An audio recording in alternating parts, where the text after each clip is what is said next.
Yo, I've been meaning to come on here to discuss something that was came inside of my spirit.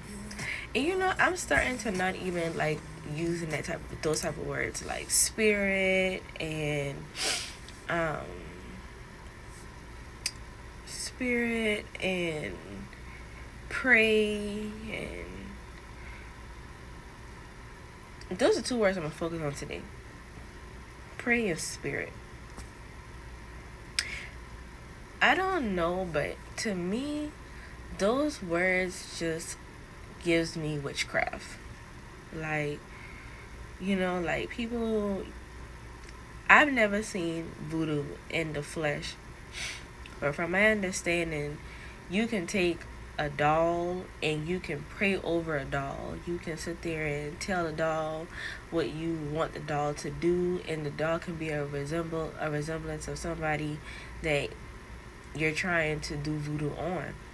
Or like, or there's another word that in where I'm from, they call it root, ROOT, where you can put a root on somebody.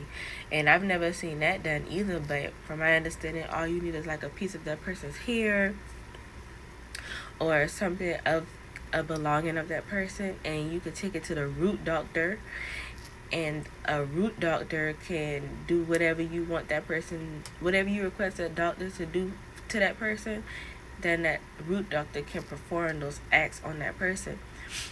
But to me, how can you perform an act without speaking on it? And when you speaking on it, you're praying on it, which means to me, I just feel like praying for something is literally witchcraft. That's just, it's like, how can you separate the two? Like, if tomato and tomato is the same fruit, I think tomato is a vegetable. I forget. Because tomatoes don't grow on trees, right? No, they don't. So it's a vegetable.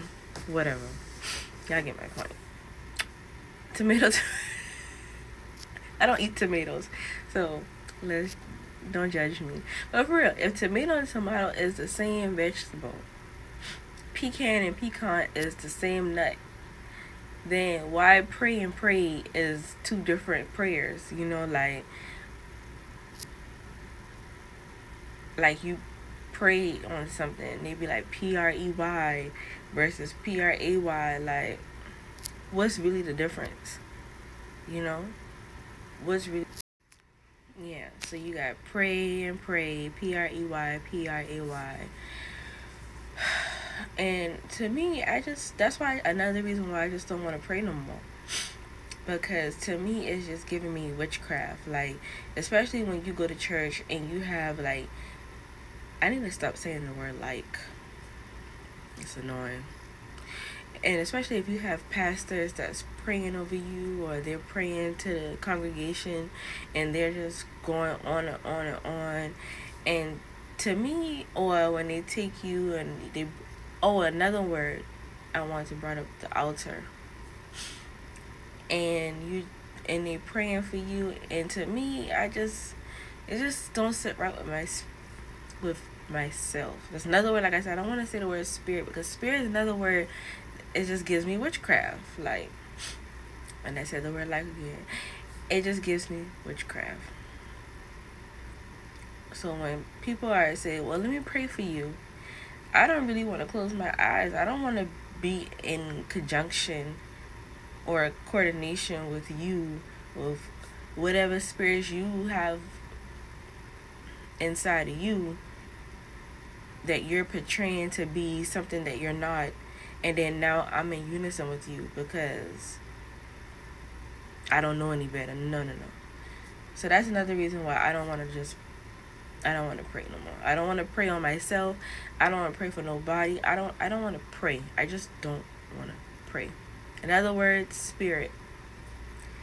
They was talking about like alcohol, spirits, and spirits can come in all shape, fashion, and forms. It could be a bad spirit. It could be a good spirit. It could be whatever your spirit.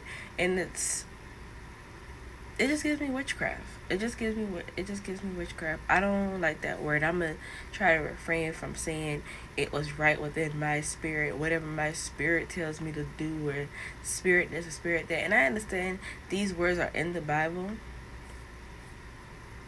Y'all, y'all know when they said that Siri be and my other phone, I have my other phone right here.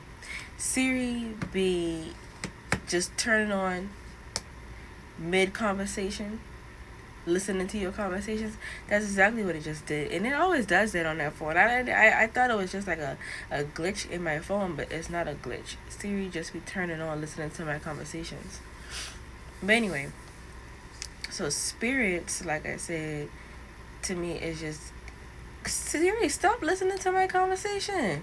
You see, when I start to talk about situations like this, then you know, it all kind of things start happening. Yeah, so spirits, and so you know you have liquor, wine, spirits. I don't like the sound of that. And then altar is the last one for me. You know, Christians always talk about how you can't worship somebody besides God or Jesus. And then so Christians, I'm a Christian, so I might as well, and maybe I'm not anymore. I don't know what I would consider myself at this point because I'm not an atheist. I believe in any and everything. Honestly, like, I believe in the Quran, because there's no way that, like, how can we say that one prophet is better than the next prophet? How can I say Jesus is better than Muhammad? How can I say Muhammad is better than Jesus? What makes Mary more important than Jesus? What makes Jesus more important than Mary? And what makes Buddha more important than Jesus? What makes Jesus more important than Buddha? So to me, altogether, I believe in them all, honestly. I mean, I haven't studied all of those religions, but to me, just like how I can see someone named Ashley and I can see someone named Brittany, what makes Ashley better than Brittany? Because they both got a different calling on their lives. But anyway, so, you know, Christians sit there and look, I wouldn't say look down on Catholics, but we will speak about Mexicans or Latinos that will set up an altar for their dead ancestors, and then they'll go there with their candlelights, and they're going, I don't know if they're worshiping or paying respect or honor or whatever the case be, but they have an altar set up for that. Even Asians, I used to work for this gas station, and they were actually Indian, but you know India is part of Asia, and they had like these proclaim, I think that's how you pronounce that material, of different statues of whoever they worship. I don't know who the little fat guy is. I mean, he's a little chubby little character guy. I don't know who he is, but they have him everywhere in the little closet, and I guess that's where they would go. But yeah, they would go to the closet and worship in there. And what makes my religion better than their religion, because they're worshiping a statue. And you know, in the Bible, they talking about how in the book of Daniel, how Meshach, Abednego, and I forgot the other one name. Meshach, Abednego, and whatever the other one name is. How they did not want to bow down for the statue, and they were thrown in the furnace. And so they said that they only worship God. They don't bow down for no statue. So I don't know if we take that, the Christians, we take that, and then or they be like, one of the 10 Commandments say you should not have any other false god before me. So I don't know if we take these verses and then we just apply it to everybody and how they want to live their lives. So I don't know if we all do, but a majority of us look down, and I wouldn't include me, but I'm a Christian, so I have to include myself. We look down on those who worship altars and put something on the altar that's not Jesus, that's not God. But yet we have an altar that we go down to and we ask for prayer and we bow down and we kneel down and we do just the same of respects of Catholics, but it's just a different manner of it. And I'm a Baptist, so that's how we do things. And to me, all of that is just similar to the same. Altar, spirits, pray. It just gives me witchcraft at this point.